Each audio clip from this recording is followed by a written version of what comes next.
How to fix Nicegram application not working. So hello guys, welcome back to my YouTube channel. In this quick tutorial I'll be showing you how you can easily fix your Nicegram application not working.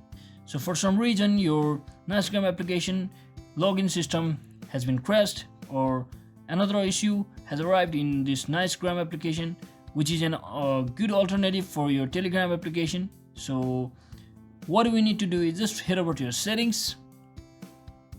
So once you're inside your settings of your device, just scroll down until you find the apps section. So simply tap on it and scroll down until you find the Nicegram.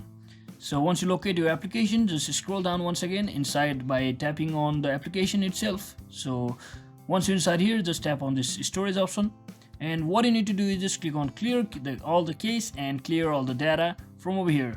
So once you do all of that, your app should work just fine. So you may try to re-enter your application and your application should work just fine. So I hope this video was helpful guys. If it was, don't forget to like and subscribe. See you on the next one.